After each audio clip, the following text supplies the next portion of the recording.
सुरुवात 2029 पर्यंत नरेंद्र मोदी प्रधानमंत्री राहतील का?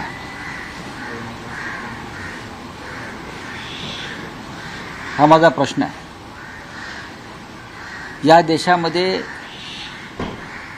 लोकशाही, स्वातंत्र्य पूर्णपणे मोडून उद्ध्वस्त करण्याच्या ज्या योजना आहेत नरेंद्र मोदीच्या, त्याच्यामध्ये वन इलेक्शन वन नेशन ही त्यांची संकल्पना आहे. या देशामध्ये संघराज्य पद्धती आहे.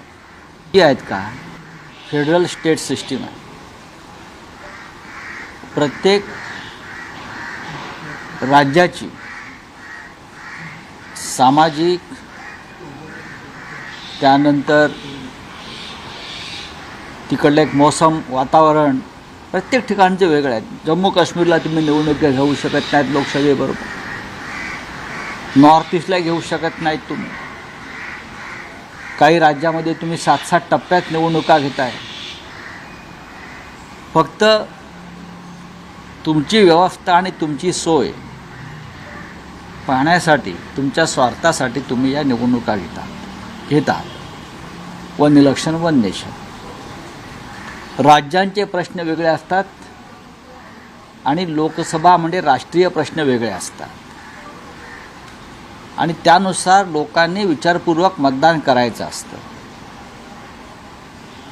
हे गेले आपण 70-75 वर्ष पाहतो. तुम्ही मुंबई महानगरपालिकेच्या निवडणुका अद्याप घेऊ शकलेल्या नाही आहात वन नेशन वन इलेक्शनवाल्यानं. तुम्ही या महाराष्ट्रामध्ये स्थानिक स्वराज्य संस्थांच्या निवडणुका यासाठी घेतल्या नाहीत कारण तुम्हाला हरण्याची भीती वाटते. त्याच्यामुळे हे बिल तुम्ही आणलं आहे, कॅबिनेटनं मंजूर केलं आहे. पण 2029ला मी फार जबाबदारीनं बोलतो आहे. लोक याच्यावर टीका करतील. 2029ला वन नेशन वन निवडणूक इलेक्शन जो काय त्यांचा फंडा आहे, त्यावेळेला नरेंद्र मोदी प्रधानमंत्री असतील का, ही माझ्या मनात कायम शंका आहे. त्यांच्याकडे बहुमत आहे, त्यांच्याकडे 2 टेकू आहेत, त्यांना पक्ष फोडण्याचा आणि बहुमत प्राप्त करण्याचा अनुभव आहे. तरी माझा हा प्रश्न आहे. ज्यांनी देशाच्या संविधानावर आणि देशाच्या संघराज्य व्यवस्थेवर अशा प्रकारे हल्ला केलेला आहे, इतिहासानं त्यांना माफ केलं नाही आणि पुढे जाऊन जी नवी योजना किंवा रचना ते आणायचा प्रयत्न करत होते, ती पुढे नेण्यात ते राजकारणात राहिले नाहीत. एप्रिलमध्ये निवडणुका लागतात असं हे समजलं. कोणत्या? लोकसभेच्या? असं बोला मग. कधी लागू द्या. शिवसेनेनं मुंबईसह 14 महानगरपालिकांच्या निवडणुकांची तयारी सुरू केलेली आहे आणि आम्ही अत्यंत ताकदीने निवडणुका लढवू. 3 वर्ष या निवडणुका रखडवून ठेवल्या. 3-3.5 वर्ष मुंबईसारख्या शहराला लोकनियुक्त सरकार म्हणजे महापालिका दिली नाही, महापौर दिला नाही. का? तर त्यांना हरण्याची भीती होती. विधानसभा निवडणुकीमध्ये वाममार्गानं आम्ही विजय प्राप्त करू शकतो याची खात्री पटल्यावर ते आता महानगरपालिकेची निवडणूक घेण्याच्या तयारीत आहेत. पण तुम्ही घ्या.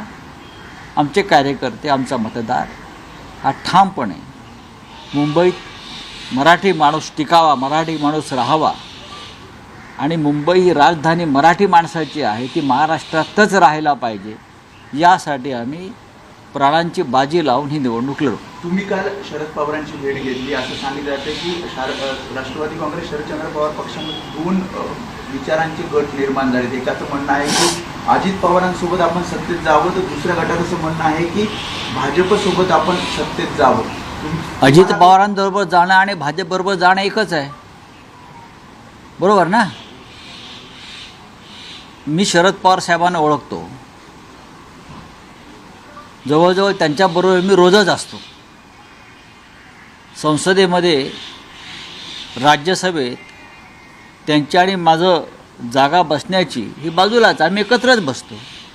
की बहुतेक कोणीतरी फार ठरवून आम्हाला जागा वाटप केलेलं आहे. मला असं वाटत नाही की माननीय शरद पवार साहेब त्यांनी जो विचार पुरोगामी महाराष्ट्राचा, त्यानंतर धर्मांध शक्तीपासून दूर राहण्याचा विचार जो यशवंतराव चव्हाणांपासून आम्ही या महाराष्ट्रामध्ये रुजवण्याचा प्रयत्न केला, अशा विचारांपासून माननीय शरद पवार साहेब दूर जातील आणि हे जे भाजपच्या गोटात सामील झालेले हौशे नवशे गवशे आहेत, घाबरून पळून गेलेले, त्यांच्या नादाला लागून काही वेगळा विचार करतील याच्याविषयी माझ्या मनामध्ये म्हणजे अजिबात करणार नाहीत. आणि दुसरा असा आहे की याबाबत मध्यस्थी कोण करताय, कोण करताय अशी माहिती की अदानींच्या घरी नाही, या संदर्भात मोठा उद्योगपती कशाला, गौतम अडाणींचं नाव घ्या ना तुम्ही कशाला लाजताय. असं म्हणलं जातं की नाही, राष्ट्रवादी बघा, गौतम अडाणींच्या घरी अलीकडे राजकीय चर्चा होतात, महाराष्ट्राचे भविष्य ते ठरवायचा प्रयत्न करतात. कोण? गौतम अडाणी, ज्याने महाराष्ट्राचं विमानतळ ताब्यात घेतलं, ज्याने धारावीसह हजारो एकर जमीन मुंबईची गिळली, ज्याने महाराष्ट्राचे जकात नाके ताब्यात घेतले सत्ता आल्याबरोबर, हे गौतम अडाणी महाराष्ट्राचं सामाजिक आणि राजकीय भवितव्य ठरवणार आहे. हे गौतम अडाणी म्हणजे का आचार्य विनोबा भावे आहेत का? हे गौतम अडाणी म्हणजे दादा धर्माधिकारी आहेत का? हे गौतम अडाणी म्हणजे जमनलाल बजाज आहेत का?